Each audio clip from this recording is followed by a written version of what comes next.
Hello, I'd like to greet all of those po na nagsubaybay sa page. The page na Real Violence Against Women, which is in compliance po dun sa aking subject na COM 350 under Dr. Alexander G. Flor. And I'm very happy na pinaunlakan po ako ng aking former boss po, si Miss Irene Napuli Suhi. Actually, her last name is spelled as Suchy, pero it's pronounced as Suhi. She's married po to an Irishman. So, I won't do much of an introduction because I'd like Irene to, do the honors of giving us po her success story po as we would go along with this interview. I've mentioned to her a while ago that the topic would be on the real violence against women. Just a short intro po on that is that it's on my part, I believe that it's not more on the physical violence, rather it's on pagkakahon po ng babae, having these expectations of women na we just wait on the men, they can go out, whatever, and we're just expected to accept everything blindly. So, Irene, you are a self-made woman, and I've always looked up to you while we were still working, when I was working with you, and then under you. So, it's really admirable the length and stretch you've gone to be where you are. So please, thank you. Yes, let us know please your success story, and also I hope as you relate your success story to us now that you have your own company, you can also enlighten us dun sa question ko po kanino on how to overcome po yung violence against women in that perspective po. Thank you. Tsaka thank you sa invite, she. I've known I'm Sheila honored po. for the last 5 years na, Yeah, no? 5 years na ba tayo magkakilala? And it has yeah, always been a pleasure working with you. Ang sipag mo thank in whatever you. endeavors that you had, knowing you. So it's very admirable then. So yeah, and so galing akong yung sa ano talaga, humble beginnings. Hindi naman kami pinanganak na mayaman. So when I was young, I've always had this dream. Kasi nung bata pa ako, sa banig kami natutulog eh. Wala pang foam, walang bed. Banig talaga sa sahig. Um, and I would watch over sa bintana, yung sa stars, and dreaming na one day that I will be able to give my family a better life. Pero growing up talaga, yung father ko has always been yung ano tag nito, yung figure itself, more of na ina-idolize mo. He taught me how to cook. He taught me on how to do household na gawain sa bahay. And he would give me books. And then he would tell me study hard. Um, and graduate yourself. Kasi hindi nag-graduate yung papa ko. Nag-graduate siya ng high school lang. Wala siyang natapos na college education. Pero he said to me na ipagpupursige ko na you will finish university. Mm-mm. And this has always ano no this has always stuck sa utak ko, kasi sabi niya sa akin while teaching me on how to cook. Sabi niya sa akin na the reason I'm pushing you hard in terms of pag-aaral is because if and when you get married, um, tapos nagka-problema ka sa pamilya mo, sa asawa mo, Mm-mm. you won't be strapped. You won't be trapped as well. You can go out Yeah. kasi you know that if in case you will be able to survive. And that has really stick to my head ever since. And that's the reason na I've always been really dependent sa mga decisions ko sa life. Mm-mm. Kasi I always go back yung sa sinabi niya na if and when may mangyari sa'yo, dapat alam mo kung paano ka bumangon. So Grabe. Tough yun. love, no? Oo. Pero grabe, Mm. parang we're talking about violence against women, but it's a man who has actually built you, you know, Oo, to be oo.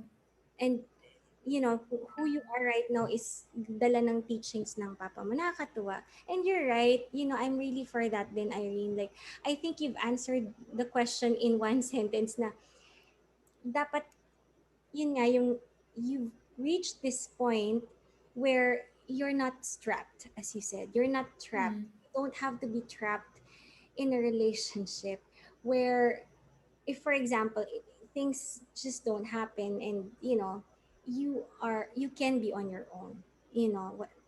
Did I get it correctly? Pero I think Oo, oo. it's the very same teaching din ng mommy ko. I mean, we're not really preaching separation, right?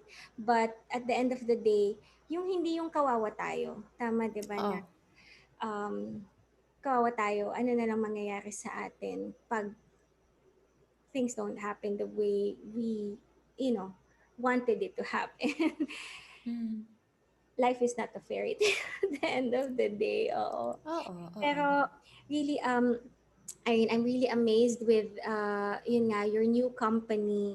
Like, I you know please tell us more about your journey rin with your new company, how you've you know reached this point na may go hunter na. Oo, so nung magkatrabaho pa tayo sa previous company natin, kasi matagal na din ako dun sa company, it reached to a point na Years nga? ano, hmm? Ilang years nga sa Diviso? 10 of Ah, okay. unofficial 10 tapos 8 years officially. Oo. Tawag na 'to, so 10 years na. So it reached to a point na I wanted something else. Mm, And I needed to go back home then para sa mama ko. And when that happened, nagkausap kami ng kaibigan ko, which is also now my partner sa Go Hunter. And he said na, well, we're in the middle of pandemic. Ang daming nawalan ng trabaho. And you're now in a point where you can help out yung sa community, sa mga tao na nawalan ng trabaho during pandemic. And I said to him, like, I guess I've always wanted to build my own and start my own na proyekto. And I think this is a very good cause to start yung sa ano, kasi yung advocacy at saka yung idea ng partner ko is something na I can really empathize, 'di ba? Kasi I've experienced having to apply for jobs. Yung na-remember ko dati mga 2009 na yung kasi dati hindi pa uso yung email eh. Naglalakad-lakad ka yes, talaga, kumakatok ka I talaga. Oo, nagpapasa ng CV. Oo. So I've experienced that. I've experienced yung hardship in looking for jobs dito sa UAE. And so much more now sa mga Pilipino na nandito na nawalan ng trabaho sa pandemic because it's hard. Kasi Dubai is great. Pero it's great when you have the money mm, or when you have the work, 'di ba? And if there's a way that we can help out yung sa community, um, do naman. Be part of the solution, 'di yes, ba? So that's the reason that I built Go Hunter para magamit ko naman yung mga connections ko that I've built for the last 15 years.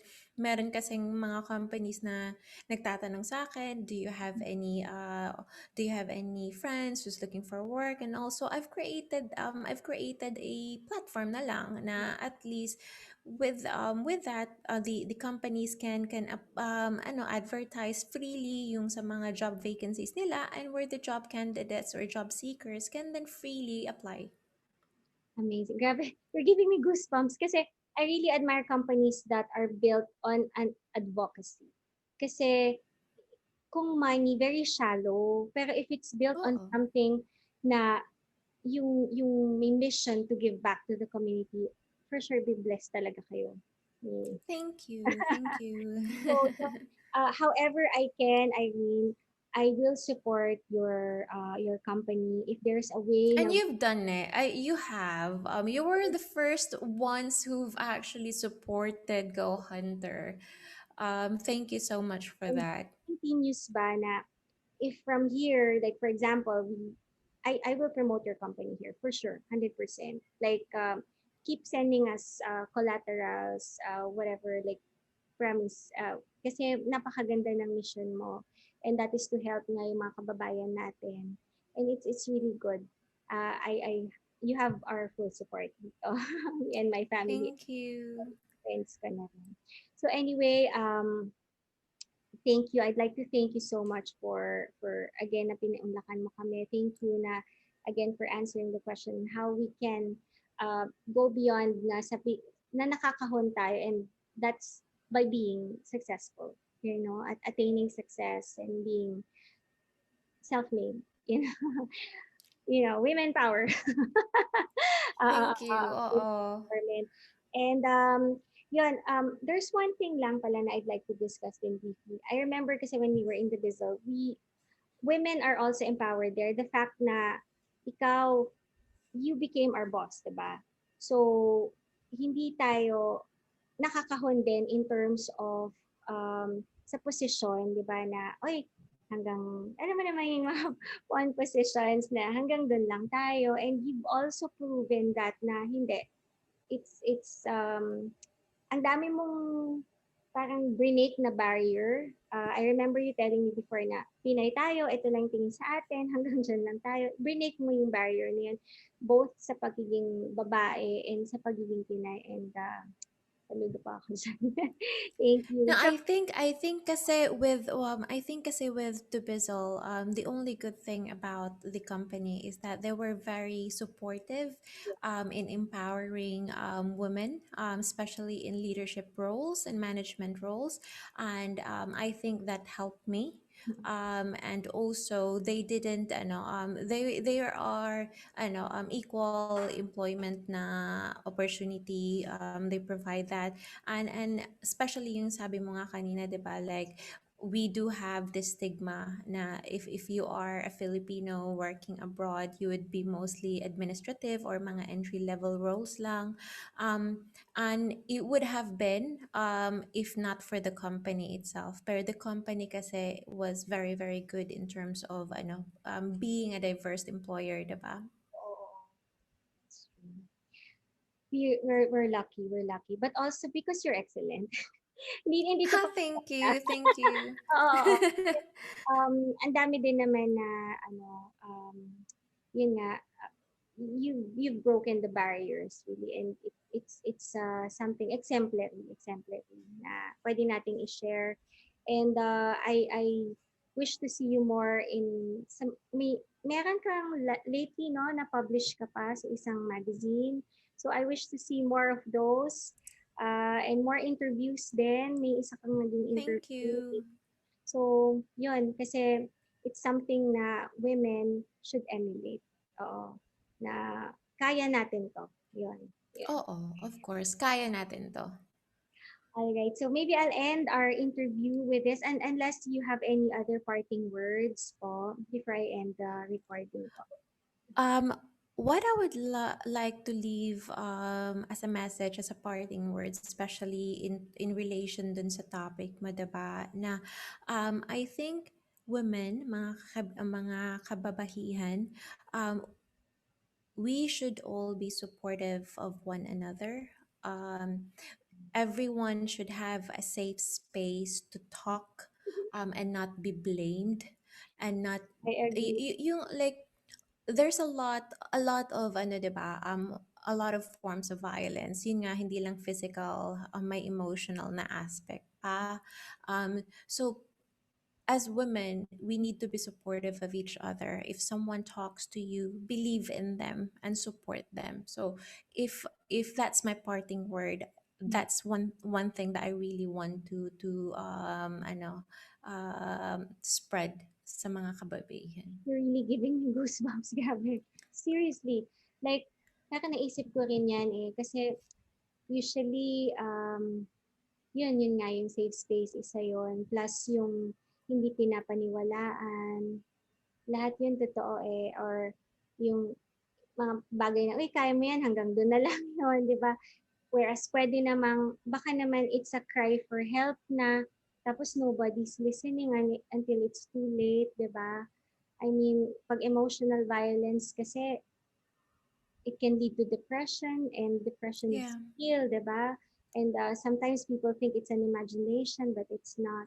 So tama ka, tama ka. I think it's something with this community of practice. Kung mag-continue ito, mag-build nga ng isang yun nga, group na willing makinig sa kababaihan. I think that's I remember in Dubai meron tayong ganyan dati eh. Yung are you bottled up, 'di ba? And then they Mm-mm. can just call this number although it wasn't just limited to women. But sana magkaroon din ng ganun dito para women can call. It's a 911 for women. It's a very good idea. I mean, thank you. I think it's something I can propose to someone I know. Yeah, kasi Thank you. it's really good. Yalla, thank you. Thank you. I Thank wish you. you Thank you all so much for the best. having me. Keep in touch and yes, more power. Good. Thank you. Have a Thank nice you. day. And Okay. you. Bye. Bye.